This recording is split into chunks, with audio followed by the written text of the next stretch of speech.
A fuel supply agreement is essentially the backbone of your business as it directly impacts your fuel business. An unfavorable fuel contract can harm your business beyond repair. So you need to read this document and understand fully as to how and what impact it can have on your business before signing. I discuss some of the main points of a fuel agreement in this episode, so stay tuned.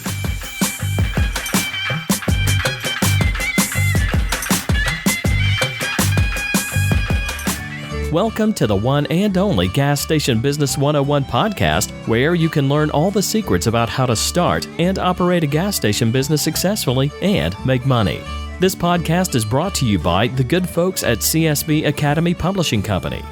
And now, here is your host, Shabbir Hossain.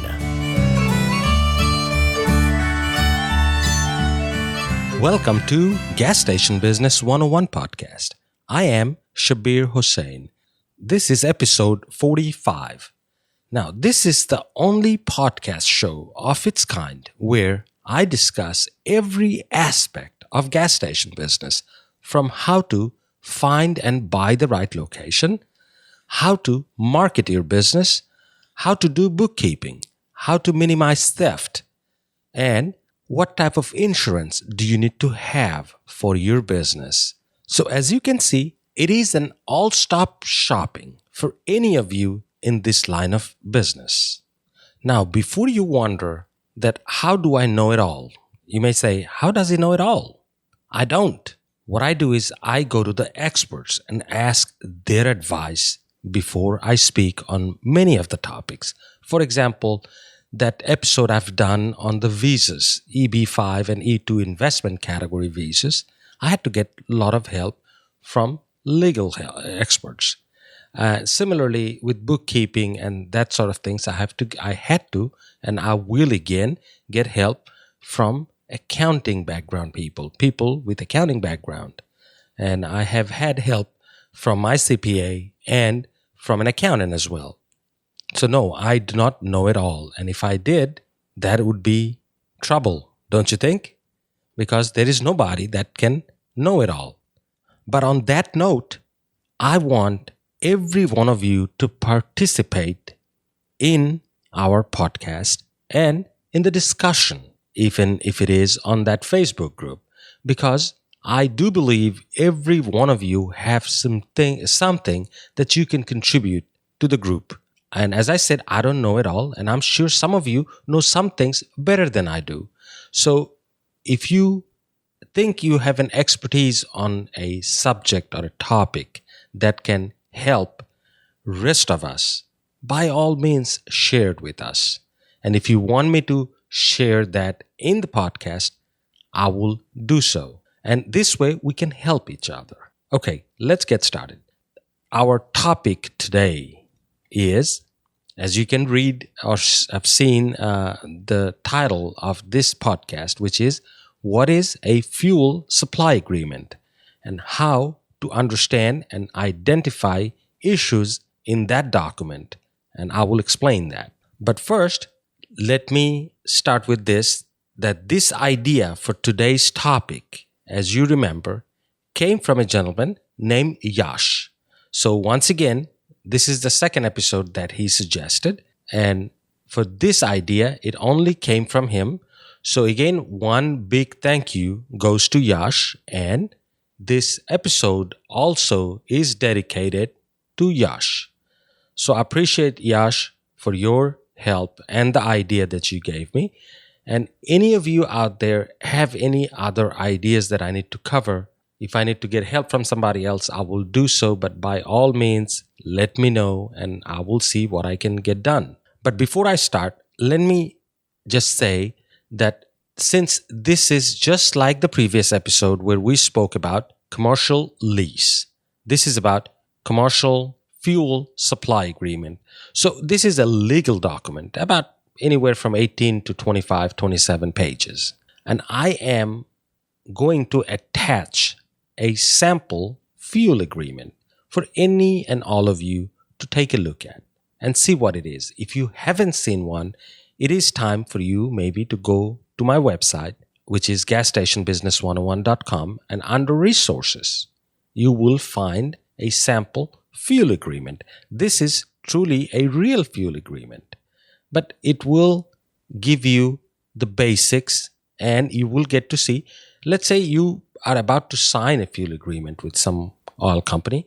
It may not look exactly the same. It may not be the carbon copy of it, but it will cover most of what this fuel agreement you will see. The most components will be there. Maybe different language, maybe different wording, but most of it should be covered under any and all fuel agreement, because this is a pretty standard agreement. But there are languages that your oil company can add that can harm you badly. And if you cannot negotiate on that part, that may be a unfortunate thing. So my advice is read that document before signing. And if you see any red flags, do mention it to them and see if they would reword those and rephrase those and make some corrections or adjustments for that matter, so you can live better and sleep better for that matter, knowing that you have a fair fuel agreement that will not go against you at a time when you cannot afford it. Okay, so let's get started. But as I said, the fuel agreement will be on my site, and I will try to put a link on the show notes of this episode. So if you're on my site and looking under episode 45, you will see a link. Just click that link. It will take you to that fuel agreement. But if you're listening to this episode in your car or somewhere else, do not try to look at that agreement while driving. So be careful, but let's get started. I will discuss 23 points that I think are very important to any fuel agreement. And the very first one, and again, any fuel agreement you sign, most likely all of these components will be there. And I'm not mentioning all of the components in a fuel agreement because there are some that are pretty standard and pretty boring, and that will not or should not concern you really. It's standard for every fuel contracts.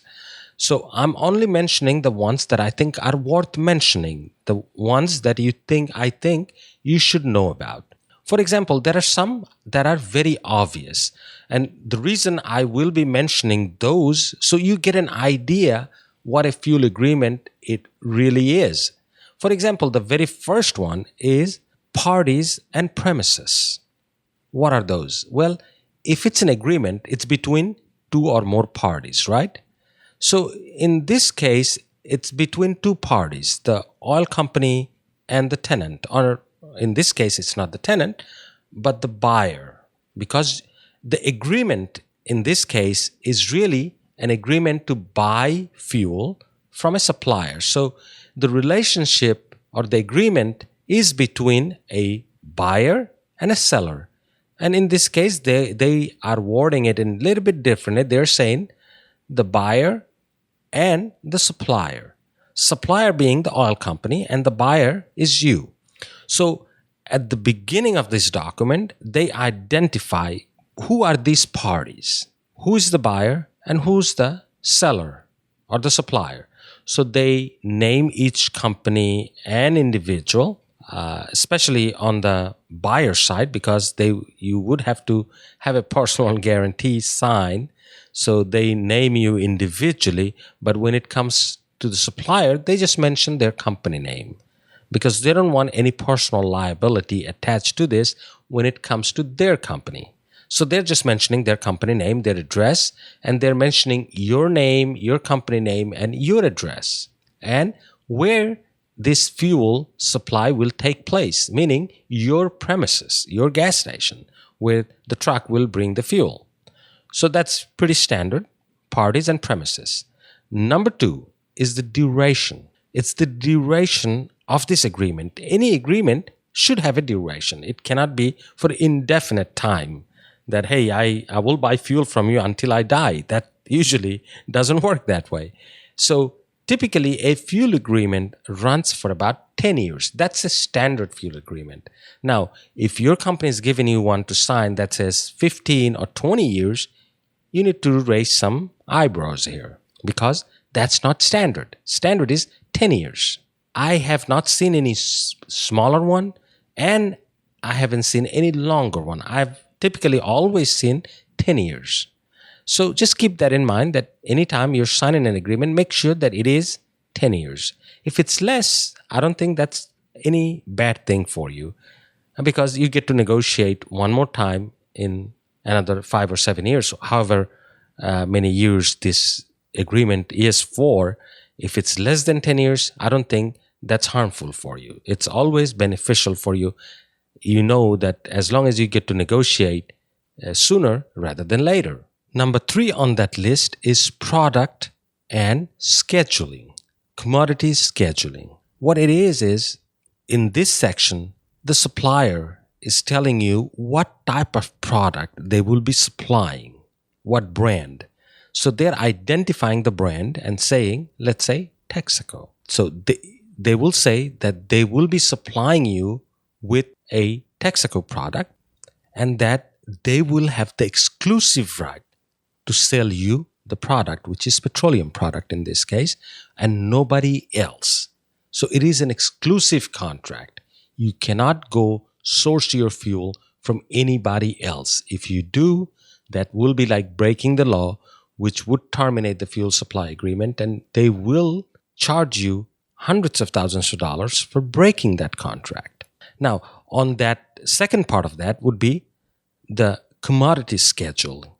And that schedule is usually attached at the back of it, where it spells out that what product line they will be sending you. For example, if you carry diesel, premium, and regular, they will say these are the 3 grades of product that they will be selling you. And they're saying that this is a mutually agreed contract between you and the supplier.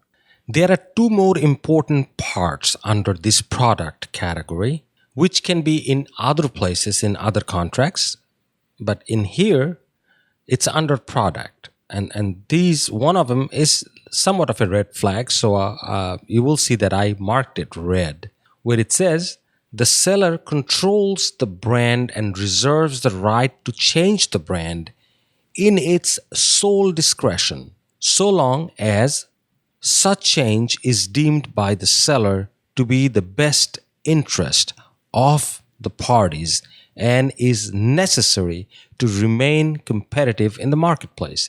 See, they're justifying it by saying that if they do happen to change your brand, let's say you're Texaco, and all of a sudden they said it needs to be an Exxon 5 years down the road. Let's say you have a 10-year contract. 5 years down the road, your oil company says, I would change you to an Exxon brand. They can do so. They will not ask for your permission. And that is what you're signing here. It says at their sole discretion, they can change that, as long as they can see that it will be beneficial for both parties and to stay competitive in the marketplace. So they're essentially saying if Texaco gas price go up, which it usually doesn't, just if price goes up, it goes up for every brand, not just one brand. It may happen that in the morning, Texaco goes up. In 3 hours later, you will see BP followed suit and everybody else, all the other brands. So it's a commodity, so price increases for everybody, not just one specific company. But they're still saying that they can do so at their sole discretion. Well, I don't know if you can change that by asking, but it is something to think about. That's why I circled it red. You will see when you download the document. Next important thing, the most important thing in a fuel supply agreement is how much are you paying the supplier to get your fuel.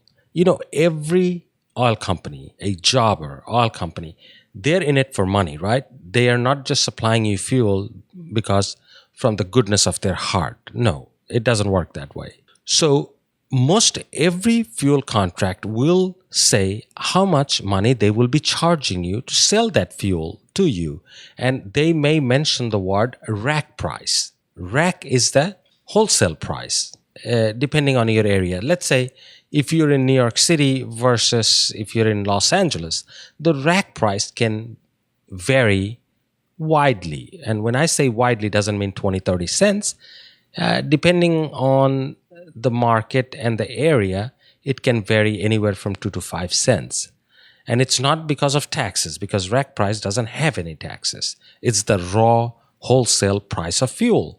The only reason it can vary is because the supplies are coming from regional terminals. So there could be a shortage in the terminal. There could be a refinery issue in West Coast and a lot of different factors such as that, and how much the fuel has to travel to get to you. So just because you're in a bigger city doesn't mean it's going to be cheaper or more expensive. None of that. It depends, as I said, in many variables. So it can only match up in one certain area. Let's say if there are thousands of stores or gas stations in New York City, most of them will be getting price, let's say on a Saturday or Sunday or Monday or any given day, should be pretty much close to the same price if they're all branded. Everything else remain the same. The price of branded fuel, depending on the brands, doesn't vary much. It may be half or less than a half a cent a gallon between brands time to time. Either one is higher, the other one is lower, or vice versa. But getting back to my point, in this agreement, it says that they will add 1 penny to every gallon they sell you as their profit. Well, that is pretty standard. I have seen agreement where it says 0. I have seen agreement 1 or 2 where it says -1, means -1. So whatever the rack price is, they will sell it to you for a penny less than the rack. How can they do that? Well, that's another story I will tell you later, because there are incentives that all companies get for volume increase. And if they can increase, let's say last year they sold 1 million gallon a month. If this year they can sell anything above 1 million of certain brand, they can get as high as 5 cents a gallon rebate on that. So there are times some oil companies can get very aggressive and say, I will offer my dealers a much competitive price so they can sell it at cheaper, and our volume can increase overall. So their mathematics is a little bit different. They're saying last year we did 1 million gallons a month.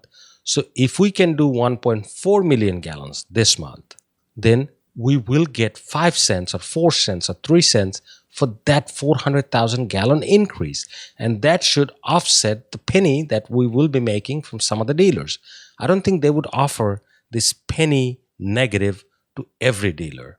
If it's a high volume store and they're trying to get your business, they may offer you for the first 5 years or for 3 years, say, I will give you 1 cent negative or minus on the rack. So you're pretty much, if they're giving you that, you already have a 2 penny advantage over anybody. Because most people, 95% convenience store owners, gas station owners, are buying fuel at a penny over rack. That's the term we use, penny over rack. Meaning we're paying the rack price plus adding a penny for every gallon. Anytime you can do 0 or -1, you're doing very well. In this case, they're saying they will add a penny to the gallon, and that's pretty standard, so no red flag on that one. Okay, let's move on to the next one because we have 23 of these points to talk about, so I don't want to spend too much time on just one. Okay, number 4 is quantity and allocation. Now, here, there is something you need to be careful about. On the quantity part, they usually add a schedule at the end of the agreement where it says, for example, if they estimated that you're selling or you will be selling 60,000 gallons a month, and they gave you some incentive at the beginning of signing this contract based on that volume, then they can write down that this premises or this buyer will buy minimum of 50,000 gallons a month. See, they will not go as high as 60, even though they estimated you at 60. But when it comes to the agreement, they will put lesser volume.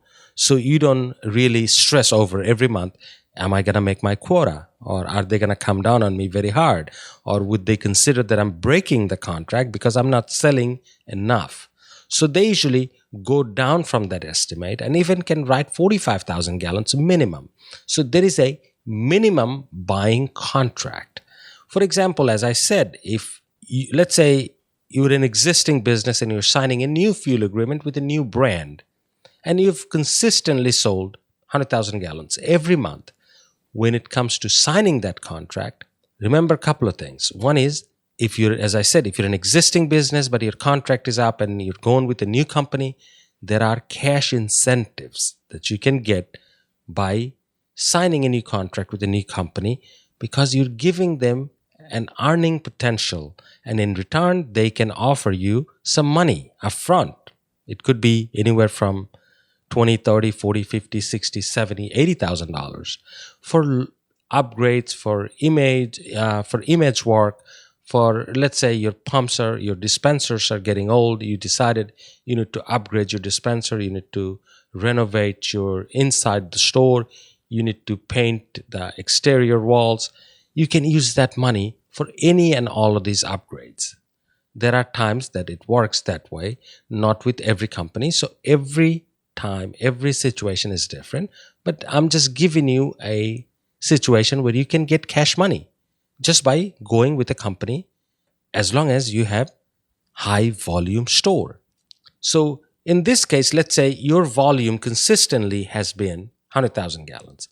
In the contract, they may write 80,000 because they know after changing the brand, something can go wrong and your volume may drop. But they will not write 50,000 gallons. They will not go 50% of what your expected volume is. But they will try to enforce that. So make sure you understand the minimum quantity that you have to buy. In the event, let's say, after the 10th year, your contract is over, there are companies that will go back and see which months out of that 10 years you did not fulfill your minimum buying requirement. And they can send you a bill for it. Say 2 cents a gallon. That's usually the penalty. Let's say you fell short 5 months out of that 10 years, and you bought 10,000 gallons less every month of those 5 months. So there is 50,000 gallons that you should have bought that you didn't buy because you didn't sell enough. They can charge you 2 cents a gallon for those 50,000 gallons. But in 10 years, it can be much higher volume that you didn't buy. So be careful about that and understand the risk involved in that. But most every fuel contract has it, and I have yet to see one company to enforce it. People are generally decent, and they know that usually if you're selling less because there are other problems or other changes in the community or in the marketplace. So I have not seen anybody come to me and say, you owe me this much money. But still, it's something to look at and understand and be aware of. Now, as for the allocation part, the seller has to mention this because due to some situation at times, let's say if it's act of God like hurricane or weather bad, or if the terminal is out of fuel or the refinery had a shutdown, they did not get a delivery. In turn, you will not get a delivery. So you may be out of fuel. And you cannot just go out and sue them. Hey, I did not get my fuel, so I lost a lot of money because I was out of business almost. For 5 days, I didn't have fuel. You cannot go and sue them. So allocation is something they want you to understand, that if they don't get fuel, they cannot sell you that fuel. And you don't have to get upset about it. So they just want to mention that there is a part where it's an allocation. If they don't get it, you don't get it. And in the time of unrest, for example, fight broke out all over the city, or hurricane came in, or tornado came in, or something happened, then the terminal usually puts an allocation for every jobber. Let's say the jobber is supposed to buy 50,000 gallons every day. All of a sudden, the allocation can say, this jobber can only buy 20,000 gallons because we have such limited quantity of fuel. We cannot sell everybody what they want. So we need to allocate everybody and reduce their allocation. And that can happen. You cannot say anything about that. That's what they wanted to mention. Okay, moving on. Next is methods of payment. This is where they ask you or they tell you how they need to get paid or how they would like to get paid. And it's usually electronically. Every time you get a delivery of fuel, let's say it is, in this case, I believe it's 8 days net. And most all oil companies will put the terms at 7 to 8 days. And in one section, it will say terms where it will say 7 days net. Meaning, if you received fuel on the 1st, on the 7th day, they will electronically transfer that money from your bank account to their bank account. And here they're mentioning that they will take the money on such day or 7th or 8th or whatever day that you make a deal with. And this is something you can negotiate, because some of the oil companies can say, I can only give you 5 days net. You can say, no, the standard I've seen is 7 days or 8 days. I have seen as high as 10 days net, but it's very rare. The standard one is about 7 days.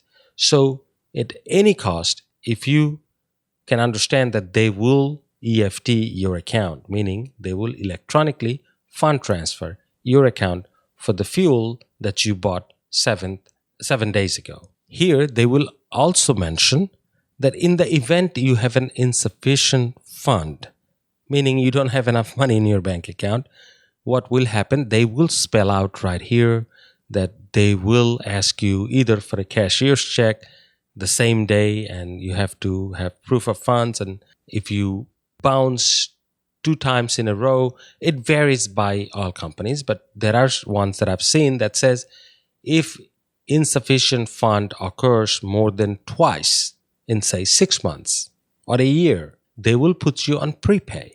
Prepay is a dangerous thing to have.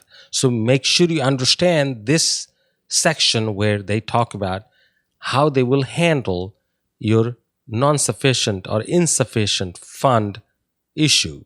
Because if you do it long enough or many times, it will eventually void your contract.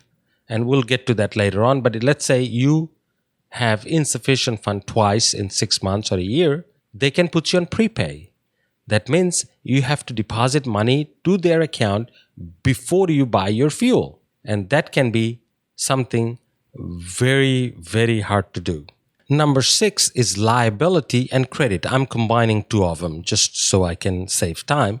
Liability is where they're saying that the seller will not be responsible for any damages that happens to your business for whatever reason. You cannot hold them responsible. So see, this is a blanket statement that they usually make that says for any and whatever reason, they're just supplier of your fuel. So you cannot hold them responsible for any damages of whatsoever. And again, usually if it's bad fuel, it's not their problem because they will blame it on the terminal. So it's going to be the terminal who is ultimately responsible for it. So eventually they're not really responsible because they're the middleman. Now, next one is credit. I combined liability and credit.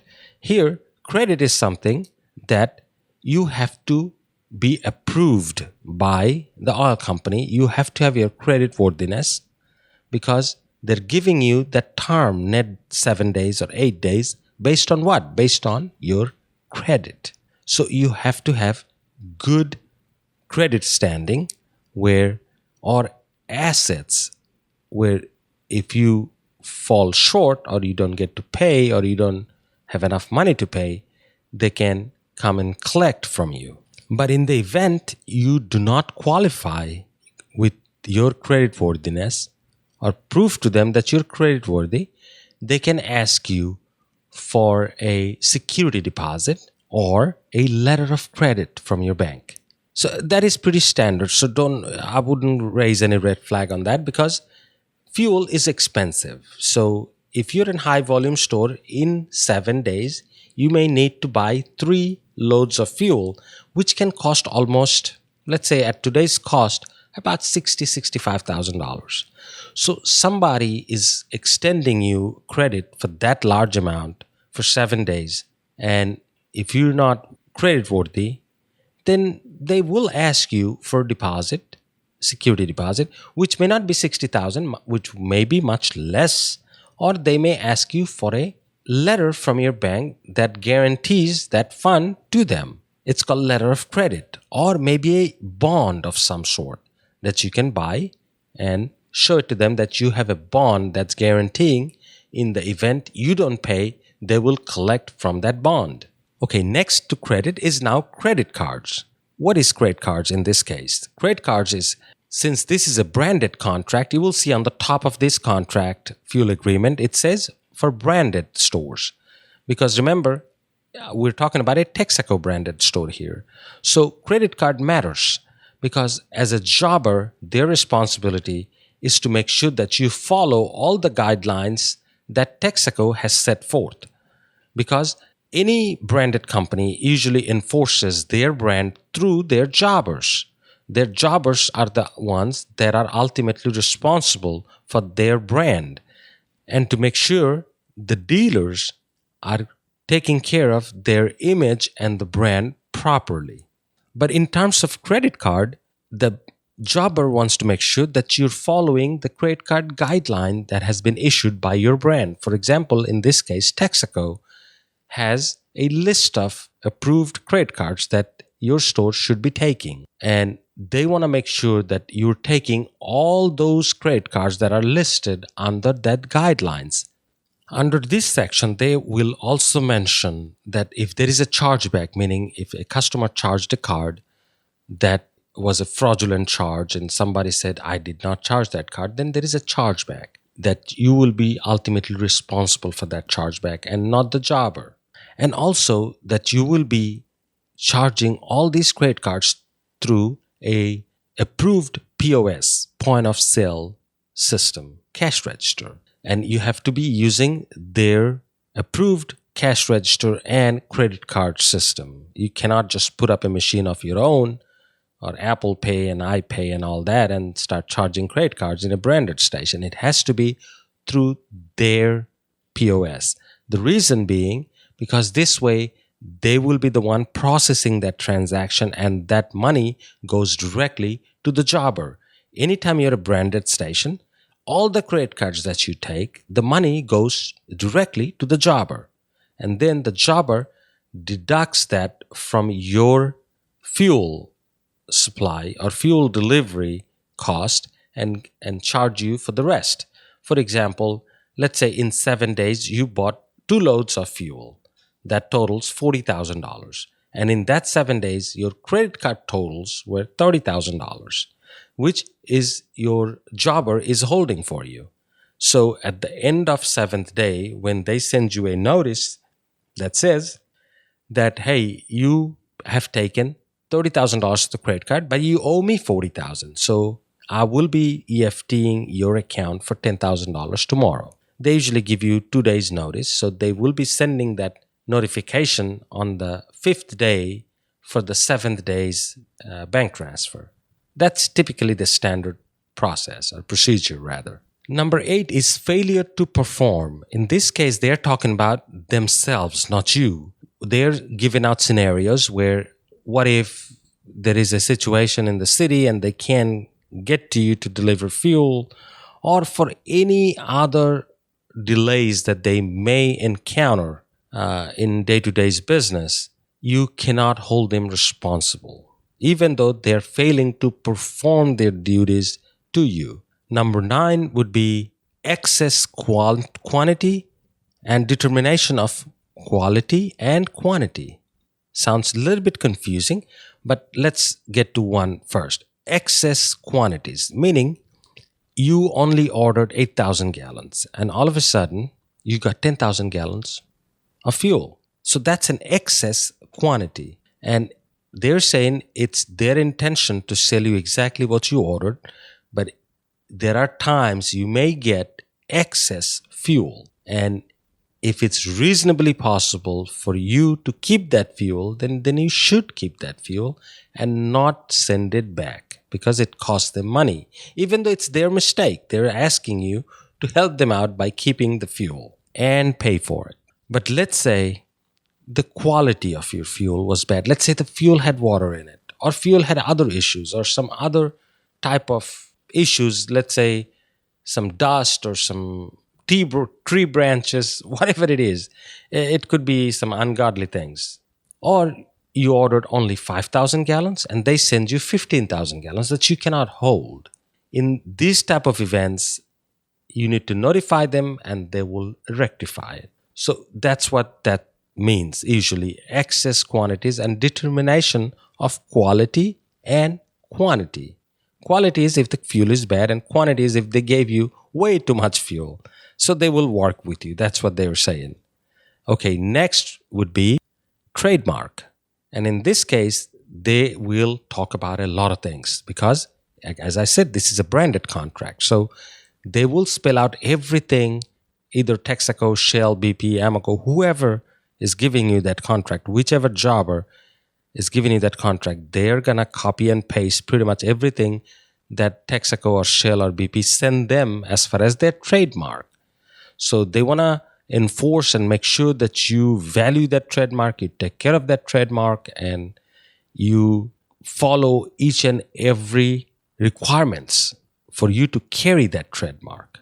One thing I want to mention as far as trademark, where the seller will say, or the jobber in this case, will say that they have the right to come to your premises and inspect at any time that you're carrying the trademark properly. So I highlighted that area just so you know that they have that clause. Just like, remember last week we talked about the lease, that the landlord can come to the premises anytime whenever it's reasonable. Similarly, they're saying that they can come anytime to inspect the premises and to look at the trademark. One more important thing under trademark is your mystery shopping or mystery shopper program. Remember, this is the program where if you have any branded station, they will send mystery shopper who will come take pictures and evaluate your cashier, your store cleanliness, your restrooms, your parking lot, your fuel dispensers, everything. They will look at lighting to everything else and grade you from 0 to 100. And anytime you score less than 90%, that's considered not good. Anytime you score above 90% is considered decent and good. And there are incentives for you to get if you score over 90%. So make sure that you understand this part. And again, if you're signing a branded fuel agreement, there will be this in every branded fuel contract. So you cannot negotiate any of these at all because these are pretty much set in stone. Number 11 is audit or inspection of records. In this case, the seller, the jobber, holds the right to come to your premises and check your delivery log. These are called bill of lading. Every time the truck comes and delivers fuel, they leave you a piece of paper that's called bill of lading, meaning they dropped you a fuel supply. And you need to keep that handy for anybody. A lot of times there are governmental agencies that will come look for those. So make sure you keep it under your cash register or somewhere close by where any cashier can access that when you're not there. So in this case, the jobber may come and see your bill of ladings to make sure that their trucks are the only trucks that are bringing you fuel and nobody else. Even though it's very rare for them to come and inspect, but if they have a suspicion that you're buying fuel from somewhere else, they will come and check you out. Number 12 is customer service and complaints. In this case, again, since it's a branded station, it's very different than an unbranded station. In branded stations, whatever brand you're carrying, any customer can call that 1-800 number. Let's say if it's a Shell station, they have 1-800 number for Shell and similarly for all the other brands. But they usually call the 1-800 number and complaints about a store that, hey, the restroom were dirty, or this, or the parking lot was this, or I had a very unpleasant experience at that store. Anytime this sort of complaints come, you need to resolve it and get back to the customer to notify them that you are sorry and you will make good on whatever went wrong in your store. So they want you to resolve it, and that's what they're putting it down here, that says there are few things you have to do. One is you have to face and resolve customer complaints, and also that you have to carry products inside the store as far as with their guidelines. For example, there are a lot of contraband items, semi or gray type items that are not totally illegal, but you will not see them being sold at a decent community store. And there are examples like drug paraphernalia, which is not really drugs, but the substance or the items that you use to make drugs with. Similar to those type of things, these are not totally illegal, but they're gray. I mean, you will not get caught and get fined by the police or anybody else for carrying those things, but these are not looked upon being good to carry. So if you're in a branded station, chances are you will not see those type of contraband items, or as I said, the gray items, the gray area items. So they want to make sure that you understand that you are not supposed to be carrying any of those. And in any mystery shopping program, or any mystery shopper sees that, or any inspector, or when I say inspector, I mean from the brand, their representative or anybody that comes in, they should not be seeing any of those items. And if they do see it, it can go against your agreement. So be careful about that. And that's what they're talking about as far as customer complaint and compliance. Number 13 is assignment. Assignment is not your school assignment again. It's the assignment, meaning you cannot just transfer your contract or assign your contract to another person or another company without prior written notification and approval of the jobber, which makes sense. I mean, if you have an agreement, you can't just transfer it without telling anybody. Plus, they spell out here that if there is a company that somebody buys 20% or more stocks, or becomes a majority shareholder, what happens then? I mean, these are pretty standard things, so just make sure you read through those and don't see anything out of the ordinary. But again, as I said, it makes sense that if you are the owner and all of a sudden you decide to assign this contract to somebody else, or you're selling your majority of your shares when somebody else is becoming a majority shareholder, then they're getting this contract by automatic assignment. So you need to still notify for those type of changes, you need to notify your jobber of such change. Next is environmental compliance. Now, this is a big one, but not very many red flags here. And you can imagine, since you're dealing with fuel and underground storage tanks, there has to be environmental compliance. In this case, they just want to make sure that you're following the rules properly, so no governmental agency can come down on them, because they're the one who's selling you the fuel that's going to sit underground.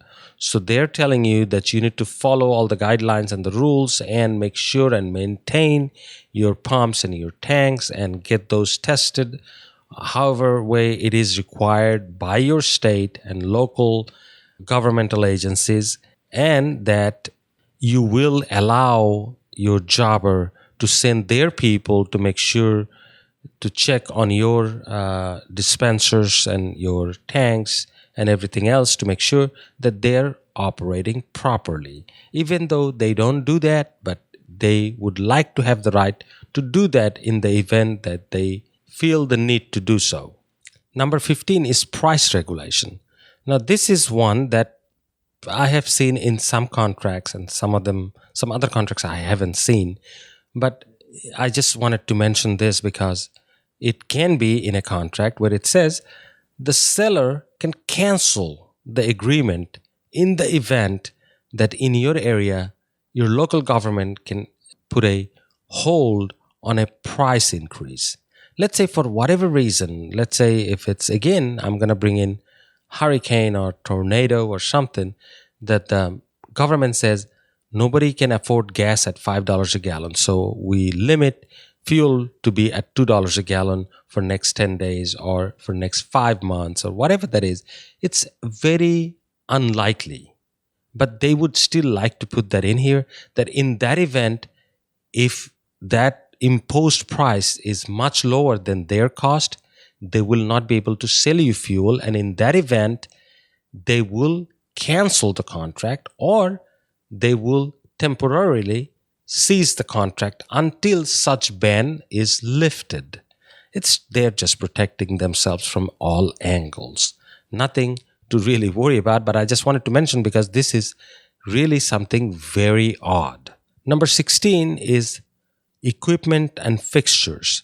A lot of times if you're signing a contract with your jobber, a new contract, and they offered you some money, or they offered you, hey, if you give me the contract, I will replace all your dispensers and I'll put brand new dispensers. I'll put a brand new POS system. And a lot of us always say, okay, let's do that. In that event, for 10 years, they have a right to those fixtures and equipments because they paid for it, even though you gave them a contract. But they still want to make sure that in the event you break the contract, they can come back and get it. So they want to make you understand that they hold right to those fixtures and equipments.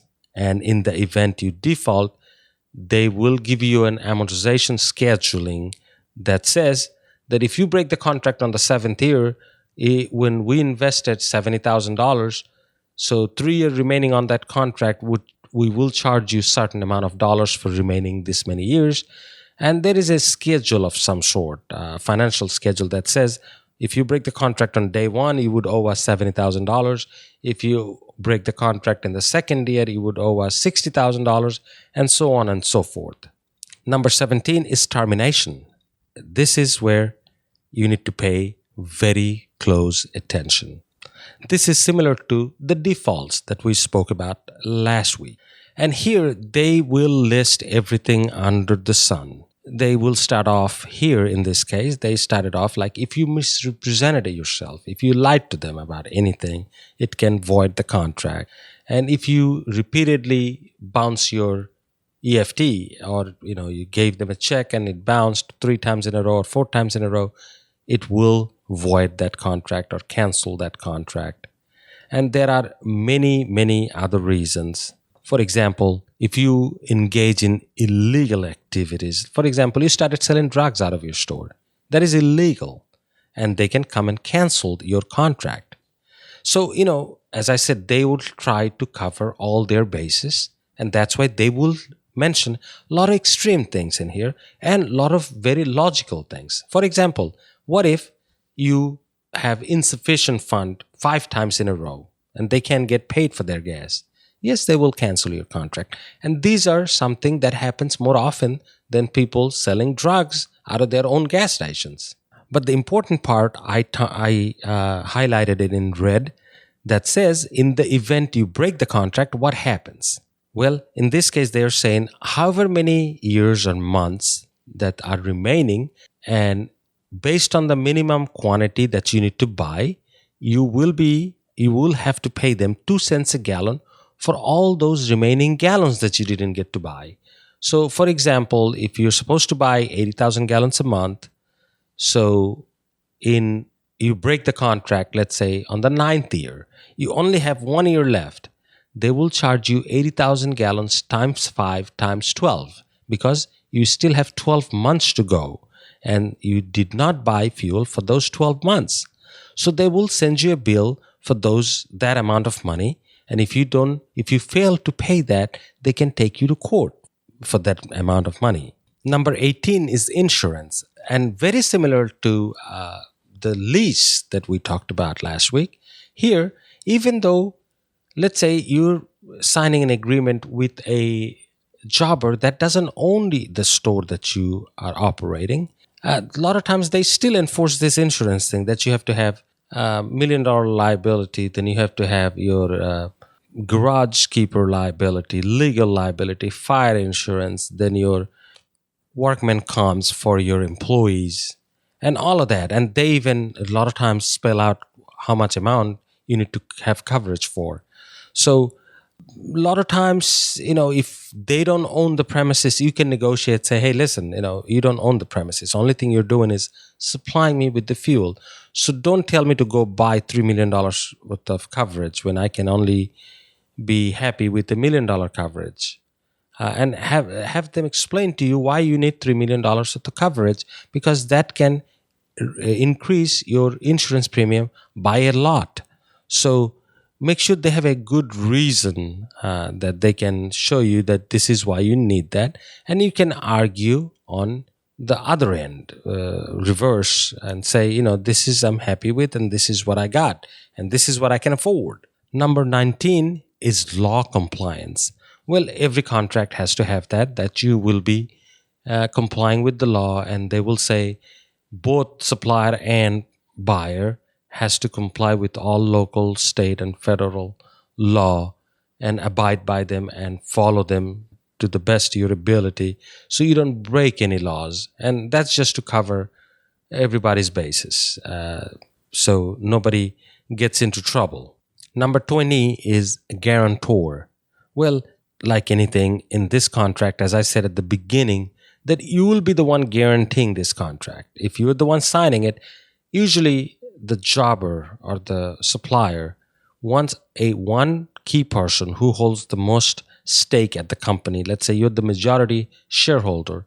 They would want your signature as a guarantor.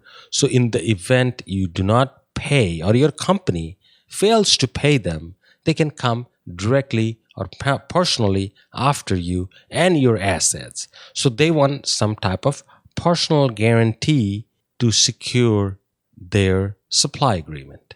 And that's pretty normal. I don't think you can argue with that. Nowadays, everybody have you sign a personal guarantee, even for a lease. Number 21 is key person rider. In this case, key person rider is, let's say you have an incorporated entity. Let's say you are Corner Food Mart LLC. That means you're hiding or you're behind a corporate structure. They want to know who's the key person in that business, that they can make somebody responsible. So you need to identify that key person, and that's what they want. They don't want a superficial wall in front of them that is a legal entity. And a lot of people are behind that, but they want to identify one key person behind that. Number 22 is survivorship. Survivorship is exactly what it means. In the event that whoever signs the contract dies, who will survive that person? Meaning, who will take over the responsibility of that contract? Usually, everybody has somebody that they will designate that will take over the operation. For example, if you are a legal entity, let's say an LLC or a corporation, and you have 2 or 3 members or officers under that corporation, once the key person is no longer there for whatever reason, in this case they're talking about death, then the second person will come and take over. Or the wife, in the event of the husband's death, or in the event of wife's death, the husband will be the survivor, and vice versa. And number 23, which is the last one, would be choice of law and attorney fees. Well, of course, they're talking about in the event that you disagree with your supplier and you guys get into a dispute of some sort, that you will not file a lawsuit against them, and they will not file a lawsuit against you. Instead, you guys will go and seek arbitration, where you will settle this outside the court. So that will save both parties quite a bit of expense because going to a court, filing a lawsuit can cost money. But in this event, they're saying that in the event you disagree with their business practices and you get an attorney and they have to hire an attorney as well, that in the event that you guys reach an agreement, chances are you may end up paying for their attorney fees, which sounds odd. But again, it's pretty standard in most of the agreements that I've seen. And usually in the course of action, if everybody is doing their part, it shouldn't come to that point where you have to go to this extent. But it's there. So I don't think you can argue with this very much. As I said, I've seen it in most of the agreements that I've seen so far. So this is one thing that I wanted to mention, that you need to be aware that there are agreements that says that you need to seek arbitration instead of filing a lawsuit and such. And of course, at the end of the agreement, you both parties sign it and then you have it notarized and all that. And then there are attachments at the end. Remember, as I said, like a personal guarantee would be an attachment, an exhibit. And then there are minimum quantity delivery and schedule of delivery and those sorts of things that can be the attachment and exhibit A, B, C, D, and so on and so forth. So make sure you look at those exhibits and make sure that they say exactly what they're supposed to say. We're at the end of today's episode. So if you would like me to cover a topic that I haven't covered yet, feel free to email me or post it on my Facebook group, and I will try my best to have an episode on that very topic. But remember, if I pick your topic, I will dedicate that episode to your name and your name only. Now, don't forget to sign up for my newsletter. You can sign up for it by going to gasstationbusiness101.com/subscribe. Or if you're on my blog already, every page at the bottom says subscribe. So just hit that button, add your email address, and you will be on my list so I can notify you and send you many valuable information. Take good care of yourself, and I will see you in the next episode.